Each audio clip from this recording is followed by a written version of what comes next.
Isang mapagpalang araw po sa ating lahat. Magandang araw at gabi po dyan sa mga silent viewers at solid supporters ng EDSI. Mega love shoutout po at kamusta po kayo? So yun mga kalingap, may panibago na naman po tayong pag-uusapan. Kalingap Edo, kapalit ng pagbabago niya, may taong masasaktan. Puso ni Viancy, di handa para dito. Love team ng EDC, tatapusin na sa part 100. Pero bago po yan, kung bago ka pa lang po sa aking munting YouTube channel, pa-like, share, and subscribe na rin po at pakipindot po ng notification bell para lagi po kayong updated sa aking i-upload na video. At paalala rin po, bago po tayo nagbigay ng ating mga komento at opinion, tapusin po muna natin ang kabuuan ng video nang sa ganun mga kalingap akma po ang ating i-comment. At lagi ko rin nga pong hiling sa inyo, suportahan po natin ang mag-ama na matubang sapagkat napakaganda nga po yung ipinapakita nila sa atin mga pagbibigay saya at tulong sa ating mga kababayan suportahan po natin at i-marathon mga kalingap. Nang sa ganun nga po marami pa po silang matulungan, lalong-lalo na nga po dyan yung mga kapos sa pangailangan malingap nila.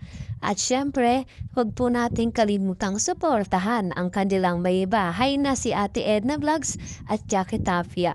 Huwag po sana tayong magsasawang sumuporta mga kalingap. Suyaan po mga kalingap, balik po tayo sa ating pag-uusapan at tatalakayin ngayong araw. Kalingap Edu, kapalit ng pagbabago niya, may taong masasaktan. Bakit po kaya mga kalingap at apuso po ni Beyonce di handa para dito? At ang love team ng EDC tatapusin na sa part 100. So mga kalingap, atin pong pag-usapan itong mga pangyayaring hindi natin inaasahan at ang mga kalingap papaids natin mukhang sa pagbabago ng kanyang katauhan mukhang may taong nasasaktan. Sino kaya itong mga kalingap? At ayun nga po mga kalingap, kung hindi po natin nakakalimutan, sa vlog nga po ni Kalingap Edu, at dun nga po sinabi niya na hanggang part 100 na lang ang EDC. Hindi man po natin alam kung ano ang katotohanan, subalit ito nga kaya ay totoo. At mukhang sa sinabi ni Kalingap Edo ay talagang ginigising na tayo mga kalingap at mukhang pinaparamdam na sa atin ang kung hanggang saan ang love team ng EDC. Nako, puso ni Beyonce mukhang hindi handa para dito. At ayan nga po, itong si Beyonce natin talaga namang luhusan ng nagmamahal dito kay Papa Eds. May ilang nagsasabi na kahit nga po hindi totoo ang relasyon o pinagsamahan basta't tumagal ito. At ahantong sa hiwalayan talaga namang ikaw ay masasaktan. At Beyonce natin nakahanda nga ba para dito mga kalingap? Makikita natin mga kalingap, itong magka-love team na EDC ay talagang makikita natin kay Papa Eds at kay Beyonce na talagang napamahal na sila sa isa't isa. Paano na lang kaya kung matatapos itong love team na ito mga kalingap? At yan nga po hindi natin talaga masasabi kung kailan. At si Kalingap Rob lamang po ang tanging may alam dito mga kalingap. Siguro po ang ilan ay nakakaramdam na. At mukhang kinakabahan at nasasaktan sa mangyayari dito mga kalingap. Pero nga po sa ngayon talaga namang makikita natin ang love team ng EDC mga kalingap at makikita naman natin na talagang seryoso sila mga kalingap. At patuloy lamang talaga sila sa agos ng buhay. Itong si Beyonce natin talagang focus pa rin sa kanyang pag-aaral at syempre mga kalingap, makikita natin yung kanyang mga na-invest na at lalong-lalo na nga po sa kanyang pag-live selling mga kalingap.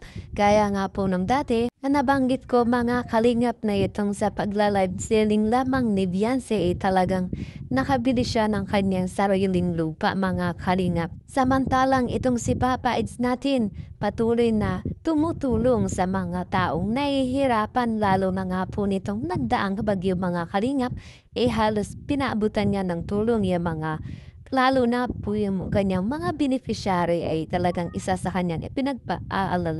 At kung napansin nga po natin mga kalingap, talagang may pinagbago dito kay Kalingap Edu at mas lalo pa siyang naging mas confident sa sarili at talagang naniniwala siya sa kanyang kakayahan mga kalingap. May ilan nga pong nagsasabi na itong si Papa It's natin mga kalingap ang tanging K-Boys charity vlogger na tunay na sa pagdingap.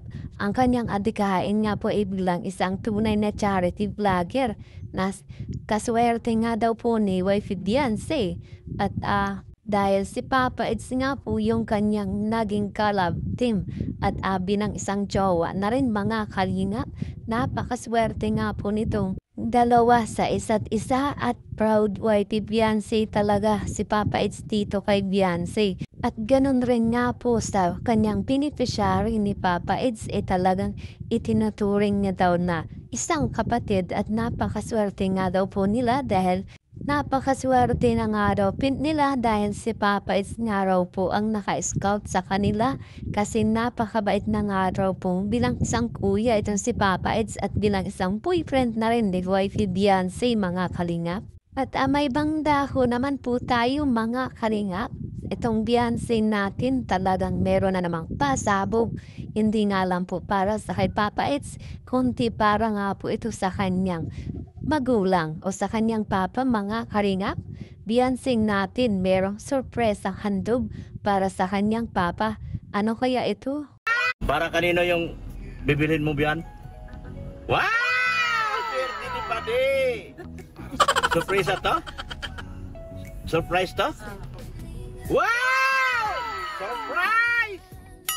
Sana all. Ito surprise ka ng dalaga mo, Padi! Grabe, Beyonce natin mukhang may bibiling isang mahalaga. Para nga po sa kanyang papa mga kalingap, hindi man nasabi kung ano ito, subalit alam na alam natin mga kalingap kung ano nga po itong sorpresa o bibilhin ni Beyonce para sa kanyang papa. Kayo mga kalingap, comment lamang po kayo kung ano nga po itong ibibili ni Beyonce para sa kanyang papa. Ano nga ba ang inyong mga ideya patungkol dito mga kalingap? Siguro nga po ito mga kalingap ay isang advance birthday gift na lang para sa kanyang papa. At dahil nung nakaraang linggo nga po ay nagdaos ng kaarawan itong papa ni Beyonce mga kalingap. At yan nga po ay abangan natin kung ano nga ba ito mga kalingap at patuloy pa rin po nating suportahan itong love team ng Etsy at imaraton nga po natin mga kalingap nang sa ganon nga po ay patuloy tayong makatulong sa kanila.